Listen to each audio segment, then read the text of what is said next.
Rosa memilih suntik botok untuk membuat kulit wajahnya terlihat kencang. Tapi benarkah kini Rosa kapok melakukan suntik botok? Benarkah Rosa tersiksa selama 6 bulan ketika melakukan suntik botok? Benarkah Rosa merasa seperti robot yang tanpa ekspresi?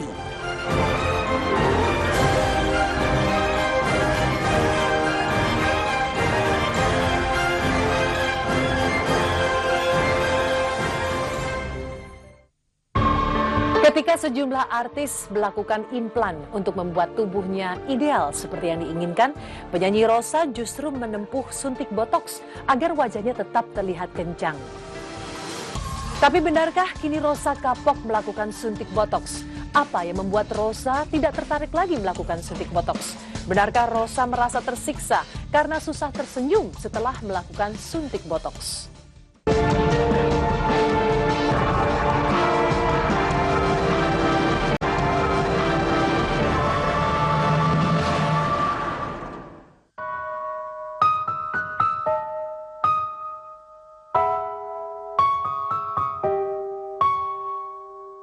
Sebagai bintang yang harus menjaga penampilan, Rosa juga merawat kecantikannya. Meski bukan dengan cara pemasangan implan, tapi ia juga melakukan cara yang tidak biasa.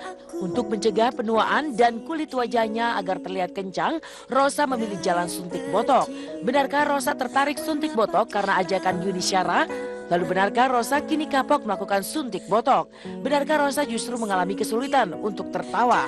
Oh iya, aku pernah suntik botox ya kalau untuk cerita tentang perawatan-perawatan yang ajaib-ajaib gitu kan. Pernah gara-gara Mbak Yuni tuh dulu sering, ayo dong suntik botox nih biar kurus gini, biar pipinya tirus apa segala macam. Tapi aku tuh nggak pernah berani. Satu ketika aku mau konser di Kuala Lumpur, di konser pertama aku. Waktu itu tiba-tiba aku mau suntik deh gitu, biar cantik gitu kan. Habis itu aku suntik. Memang dasarnya orang kampung ya, dari Sumedang. Jadi begitu suntik mukanya tambah cantik, malah nggak bisa ketawa.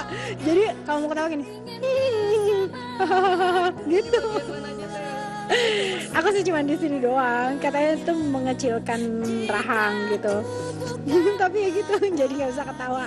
Kapok, nggak mau. 6 bulan ada kali. Jadi memang aku sih kapok sih. Udahlah yang biasa aja. Botox itu tidak ada efek samping sama sekali asal kepada ahlinya disuntikan. Karena botox pun tidak tahan lama, kurang lebih bertahan 4 bulan sampai 6 bulan. Sesuatu yang kita suntik yang tidak tahan lama itu tidak ada efek samping sama sekali. Maksimal itu biasanya yang bagus itu sekitar 6-8 bulan, tapi biasa 6 bulan atau di bawah 6 bulan udah mulai berkurang kerjanya gitu ya. Bukan tanpa sebab hingga Rosa mengaku kapok dengan suntik botox yang pernah ia lakukan. Selama 6 bulan sejak ia melakukan suntik botox, Rosa merasa tidak nyaman dan tersiksa karena tak bisa tertawa lepas. Benarkah efek yang ditimbulkan dari suntik botox yang berlebihan membuat seseorang tak ubahnya seperti robot yang tidak memiliki ekspresi? Inikah yang juga dialami Rosa sehingga susah untuk tertawa dan tidak leluasa berbicara? Sama sekali. Jadi bahkan waktu pas press conference banyak wartawan nanya sama Mas Gema, Teteh nggak happy ya kayaknya ya, kok dia nggak bisa ketawa-ketawa. Tapi aku bilang, kata Gema, enggak, mungkin lagi nggak enak badan. Padahal aku bilang, aduh aku sariawan, padahal emang nggak bisa ketawa, parah banget. Kadang-kadang kalau terlalu banyak pun jadi kaku, nggak ada ekspresi, jadi kan kayak robot kan, senyum pun jadi kadang-kadang juga susah jadi kan, dan nggak natural biasanya. Terus kalau dosisnya terlalu banyak, kadang-kadang gerakan-gerakan dari motorik juga terganggu. Jadi misalnya kalau mengunyah juga agak lemah misalnya, terus habis itu kadang-kadang mulut nggak bisa terbuka lebar-lebar segala macam. Jadi banyak faktor yang menyebabkan itu sih. Karena takarannya mungkin gitu, karena memang si Ocha beberapa kali komplain gitu, Mimi kenapa botoxku begini, jadi susah ketawa apa segala macam ya. Sebetulnya botox ya di forehead aja, nggak usah di tempat yang kita biasa nyanyi gitu. Kalau nyanyi sulit atau senyum sulit memang itu mengganggu.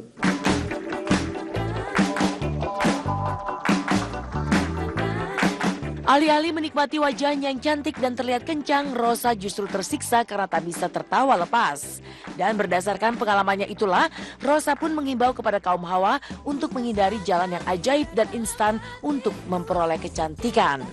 Oh, buat cewek-cewek nggak tahu sih, tapi mungkin kan lain-lain, itu semua tergantung pilihan kita. Kalau aku memang pada dasarnya lebih suka yang natural-natural aja gitu. Jadi ya kalau aku memang menghindari lah. Tapi banyak orang juga yang cocok gitu. Jadi nggak semua yang nggak cocok, pasti banyak juga yang cocok. Natural aja sih. Aku misalnya kalau berasa agak gemuk, aku diet, puasa aja gitu. Misalnya lumayan puasa dapat pahala sekaligus menguruskan badan. Ada bonusnya. Paling kayak gitu-gitu aja sih kalau aku. Olahraga kalau aku memang dari kecil sama mama aku tuh biasanya habis salat subuh suruh olahraga 1 jam. Olahraganya cuma pemanasan kayak gitu.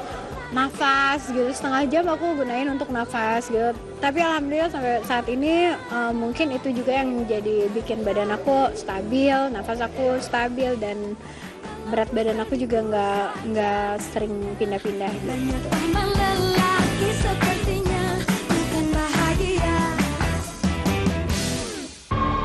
Kecantikan fisik akan memudar seiring berjalannya waktu, tetapi kecantikan hati akan tetap memancar jika terus dipupuk.